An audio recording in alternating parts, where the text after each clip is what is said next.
আসসালামু আলাইকুম। দেশ বিদেশ টিভি থেকে হুসেন বলছি। আমার চ্যানেলে সবাইকে স্বাগত। ছাত্ররা অনেক টাকা পয়সা তুলছিল যে 11টা জেলায় আগস্ট মাসে যে বন্যা হয়েছিল, এবং প্রায় 11 কোটি টাকা, এবং সেই টাকা তারা সামান্য কিছু ত্রাণ দিয়েছিল, এবং বেশিরভাগ টাকাই ব্যাংকে পড়ে রয়েছিল, এবং এই ব্যাংকে রাখার কারণে বিভিন্ন ধরনের সমালোচনায় পড়ে এই ছাত্ররা। কারণ তারা যখন আহ্বান করে ত্রাণ দেওয়ার জন্য, মানুষ ব্যাপক সাড়া দেয়, এবং টিএসসিতে প্রচুর ত্রাণ যায়, টাকা পয়সা যায়, এবং তারা ব্যাপক সাফল্য দেখায় ছাত্ররা।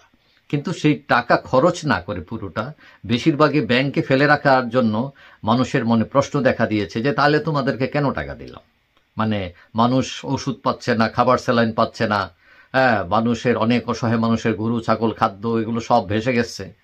তো তাহলে এই দুর্যোগ মুহূর্তে যদি টাকাটা খরচ নাই হয়, তোমরা ব্যাংকে রেখে দাও, তাহলে তাদের দেওয়ার মানে কি? এখন এটা নিয়ে ছাত্ররাও একটা বিপদে পড়ছিল তারা। তো এখন আজকে আমরা দেখলাম, আজকে বৃহস্পতিবার, পত্রিকায় দেখলাম যে এইখানে একজন সমন্বয়ক হাসনাত আবদুল্লাহ, তিনি তার ফেসবুক স্ট্যাটাসে উল্লেখ করেছেন যে ত্রাণ উপদেষ্টার তহবিলে তারা 8 কোটি টাকা ফেরত দিয়েছেন। অর্থাৎ ত্রাণ উপদেষ্টা ফারুকী আজম তিনি গ্রহণ করেছেন এই 8 কোটি টাকার চেক।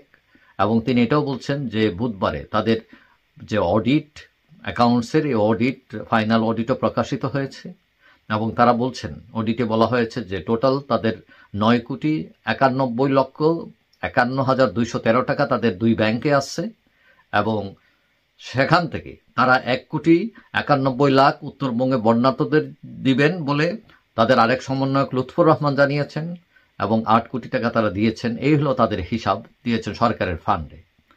এখন যারা ত্রাণ তুলে হঠাৎ করে হিরো হয়ে গেলেন, এখন তারাই আবার খরচ করতে ব্যর্থ হলেন। এটা নিয়ে ব্যাপক সমালোচনা। তো এখন ব্যবহার না করতে পারাও একটা দোষ। টাকাটা তোলাটা অনেক গুণ, যে ফান্ড ক্রিয়েট করতে পারছে, কিন্তু তারা এই খরচ করতে বা এটা কাজে লাগাতে ব্যর্থ হলো কেন? প্রথম কথা হলো, তাদের তো সাংগঠনিক অবকাঠামো বা যে পরিস্থিতি ছিল সেটা একটা ব্যাপার। এবং বিশেষ করে যে ফেনী টেনি এগুলোর মধ্যে যে বন্যার ভয়াবহ পরিস্থিতি ছিল, মানুষের কাছেই যাওয়া যাচ্ছিল না, এত স্রোত ছিল, সেনাবাহিনী যেতে ব্যর্থ হচ্ছিল এরকম।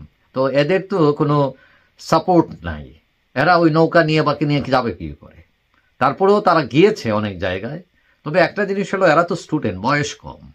কারণ আমরা দেখি রাষ্ট্রের অনেক ফান্ড যেটা আসে, এনজিও মাধ্যমে আসে, বিভিন্ন ফান্ড যায় সরকারের বিভিন্ন প্রজেক্টে, কিন্তু এই প্রজেক্টের টাকা অনেক সময় থেকে যায়, তারা ব্যবহার করতে পারে না, বা সাংগঠনিক অবকাঠামো থাকে, কর্মকর্তাদের অবহেলা থাকে। তো আমরা যদি ওই দিকে বিবেচনা করি, তাহলে এরা তো স্টুডেন্ট মানুষ, তারা এত অভিজ্ঞ নয়, বয়স কম, তাদের সাংগঠনিক অবকাঠামো নেই। তো এই অবস্থায় তারা যদি এটা ব্যবহার করতে না পারে, এটা খুব একটা অস্বাভাবিক নয়। ভেবে দেখতে হবে যে তারা টাকাটা কেউ মেরে দেয় নাই, টাকাটা সব আছে, এটা একটা পজিটিভ দিক, এখানে কোনো দুর্নীতি হয় নাই।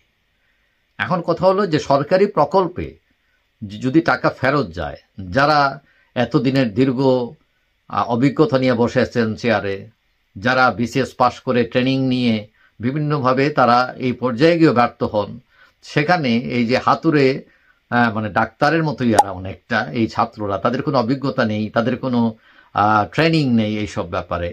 কারণ প্রত্যেকটা জিনিসেই একটা ম্যানেজমেন্ট থাকা লাগে, প্রজেক্ট ম্যানেজমেন্ট।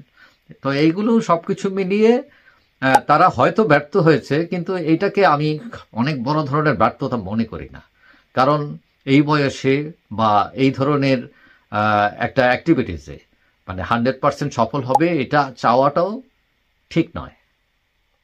তবে যাই হোক, তাদের হয়তো কিছুটা অনভিজ্ঞতার কারণেও এটা হয়েছে, অথবা তারা দেখা গেছে আরো অন্যান্য বিভিন্ন কাজের সাথে সম্পৃক্ত হয়ে গেছে। তাদের যে লোকবল আছে, দেখা গেছে সবকিছুতে তারা হয়তো কভার করতে পারে নাই, আবার প্ল্যানিংটা হয়তো ঠিক মতো ছিল না তাদের। কিন্তু আসল জিনিসটা টাকাটা ঠিক আছে, এটাও দেখতে হবে পজিটিভলি।